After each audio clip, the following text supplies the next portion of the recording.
It's been 2 years, long 2 years since this video was published. It's time to update it. So, 10 essential things about Italian etiquette. Shall we jump in right away? Hi guys, I'm Anna. If you're planning to go to Rome any soon, you might find interesting my travel to Rome guide. All those places were selected, handpicked by myself after a deep consultation with the locals themselves. Welcome to Rome. Let's carry on with the video. And number one, guys, please stop buying a drinking water in Italy, in Rome, in the supermarket. No point. Guys, try this Fontaine syndrome. Yeah, this one. So, my dear American friends, it's an absolute normal thing to do this in Rome. Romans drink this water themselves. It's absolutely clean, perfectly drinkable, and from my own experience, it's much fresher and colder than the water in the supermarket. But the cool trick is, if you don't want to bend to that point, just put your finger, put a tray here, and enjoy the freshest water in Rome. And also, this bottle of water in the supermarket, it doesn't cost you much. It's only €1. But considering me consuming about 4 liters of water, if you multiply every single bottle consuming 4 liters per day, just calculate how much money you'll spend in Italy just on water for 2 weeks of your stay. Guys, you have much better ways to spend your money, so please opt for Nazzoni and enjoy the Roman, Italian way of drinking water here. My point number 2 for today, and same as 2 years ago, Italians don't speak perfect English. Be prepared that not all people in Italy speak English. It's not like Scandinavia, where even the reindeers, up north, they will speak English. No, Italy is not the same. Cicchiali here, they don't speak Chinchiali here, they don't speak English, but still, you have several options how to deal with this situation. First of all, of course, practice your Italian. How I usually do this, I remember 10 key phrases, put it in the notes of your phone and just use them here and there. Start any conversation with buongiorno or salve, just to spark the light. And after that, just politely ask, parli inglese? Meaning if the person speaking English, and if they do speak English, my congratulations. It's your winning day, so just carry on in English. But if they don't speak English, well, you need to improvise. Of course, you can use your gesture and your body language. It will help you a lot, especially in Italy. But also what I discovered for myself recently, it's called time kettle device. They have several options. What I have on my neck now, it's Fluent Talk by Time Kettle. So basically, you just need to speak your own language in this device, and after that, pass it to another person to hear what you said in their language. So when they respond to you, let's say in Italian, you will see the exact translation in English, and I personally find this way make really easy when you travel. First of all, you don't need to use your phone all the time, which is affecting your battery a lot, and also you're not scared that they're gonna steal your phone or anything like that, so you have much less worries about it. Guys, I will drop the links in the description. I find this gadget like the best discovery of this year if you're planning your travels to Europe. Time Kettle, check their link. Lifesaver. Mwah. Quickly reminder, if you don't speak Italian and you want people to understand you, do not scream on your own language. It's applicable, from what I see, to American tourists and British tourists. For some reason, people expect if they start screaming in English, all of a sudden Italian will start understand them. Guys, it just works like this. Don't show any Italian gestures when you don't know for sure what they mean. Because some of them, like this one, not acceptable in Spain, not acceptable in Italy. It means that your wife is cheating on you, so you better don't show this to the locals. Guys, don't do unreasonable actions, not to look like not a very intelligent person. Okay, next, let's talk about this rule of having cappuccino after 11 a.m. No one cares, especially in big cities. Yes, the locals themselves would never do this. They would rather go for macchiato caldo. It's a size of espresso, just you asking to add some milk in it. They're also foaming this milk and putting a dash of it in your coffee, so it looks like cappuccino, just in a very smaller portion. And this is exactly what the locals, Italians, would rather order after lunchtime, macchiato caldo. remember this name. But if you love your cappuccino, just go for it. Just not with your food, please. As Italians still get irritated when you're placing your order for pizza and cappuccino.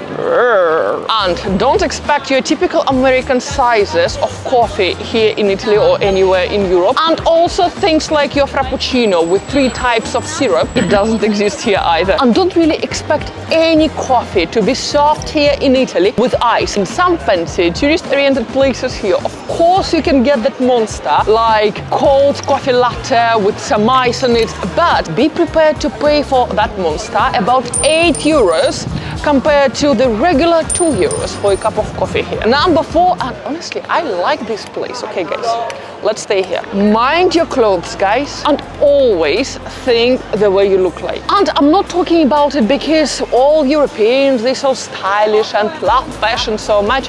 No, guys, I'm talking about practicality here. Just mind your clothes, opt for white clothes, shoulders closed, knees closed, especially when you're visiting churches. And winter time, I personally prefer black color, and this is exactly the way first to look stylish, second to blend with the local society, and third, be less attractive for all these thieves, scammers and not nice people you don't want to meet during your travels, as this is the easiest way just to spoil the whole trip. Number next, and money talk. Oh, I love money and I love talking about money. Okay, so about Italy, guys, forget what was happening 10 years ago, 20 years ago.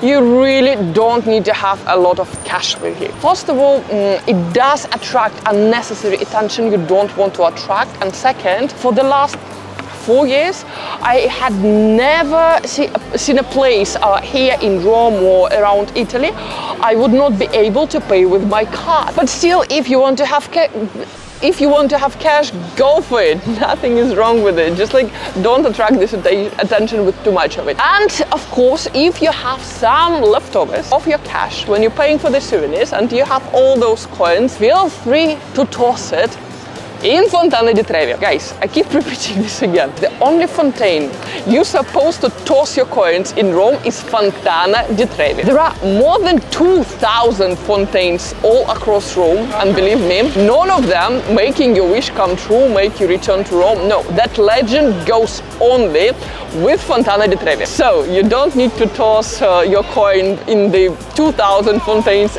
around Rome. Well, if you have this excessive amount of coins, you better go and buy my travel to Rome guide. You will help me a lot, you will help this channel, and you will also help me in producing much more content for you. By the way, guys, if you have any questions, you can drop them in the comments down below. If you have any specific questions about traveling to Italy, if you have any specific questions, especially about dating Italians or dating Europeans, or you're planning to relocate to Europe, temporary, permanently, open your business here, all these good things, private consultation with me. I will give you the best advice and the best energy and the best material. I will change your life during that consultation, I promise. If I don't, you know what's gonna happen. So I will. Number next, guys, and really forget about buses in Rome. They never arrive on time. A few hundred meters away from that stop, I see the buses. They parked over there. It's like a bus station or whatever, I don't know. And I see those bus drivers. I've seen them relaxed all the time, but they never in rush. They're enjoying their morning coffee, they're enjoying the cigarette, they're talking to their colleagues, enjoying their life, enjoying morning sun, whatever. My advice to you, if you're coming to Rome for the first time especially, better invest in some accommodation in a Rome city center. If you want to go for slightly budget options, trust Trastevere. Price, honestly, guys, you can find like twice cheaper than in historical city center. And walk. Rome is quite compact, thank God, so you can walk. Make sure that you have sorry guys, I'll show that you can have comfortable shoes, opt for sandals or light trainers, so as you say, sneakers in America, and walk. First of all, it's gorgeous to just walk around. The architecture, the views, it's amazing to see. Second, it's exercising, so it will balance your endless pizza and pasta I guarantee you will have in Rome. So guys, forget about buses. You walk, you can use metro. I find it quite handy over here. I took it once. sorry, but it looks that it works at least on time. Or taxi if you, I don't know, if you need to go to the airport or somewhere. And speaking about your endless pasta e pizza in Rome, in Italy, okay, let's talk about Italian eating, food etiquette. There are still some things no Italian will ever forgive you. So come closer and listen to me now. The most horrible crime against Italian humanity is cutting spaghetti with your knife. God forbid you, it's like life sentence. You're supposed to eat your pasta in Italy only with a fork. The trick here, make sure that you're rolling no more than 2-3 spaghetti around your fork, and you're just rolling them. Then when it's enough, you're putting it to your mouth, and it's okay to bite it if it's too much, and if it like falls back on your plate, it's absolutely fine. So if you're dating an Italian and you still haven't met his or her family, maybe the way you eat pasta is the key. Show him that now you can eat pasta with a fork only, and I guarantee invitation for a family dinner or family Christmas will follow. And never ever, God forbid you to say that their pasta is overcooked. No. Another funny thing, there are no pasta or pizza dishes with chicken on top of them in Italy. Next, and totally forget about your French or anything French when you're coming to Italy. When you go for breakfast, it's not croissant, it's cornetto. In Rome and down south, it will be cornetto. Okay, it's gonna be brioche in Milan, but if you're coming to Rome, it's going to be cornetto. When you go to the restaurant for dinner, forget about asking Sauvignon Blanc. You can never go wrong with Italy with the house wine, especially if you're going to traditional Italian restaurant in Rome, it will be Trastevere. There, just ask for which house wine you have, and you will be amazed with its quality. And of course, I cannot let you go without giving you some bonus information. Do not raise football, or how you call it in America, soccer situation in Italy. There are 3 religions in Italy, which is Catholicism, which we all know, food and football. I'm just trying to figure out on which place to put. I think it's second after food. And if you're brave enough to experience Italian reactions, you can make this joke with your local Italian friend. But guys, just make sure that this person is really your friend, the person you met before, and you're quite close. During your conversation, you can mention this, like, that famous Italian actor, that famous Italian, I forgot his name, what was it? Cabilame.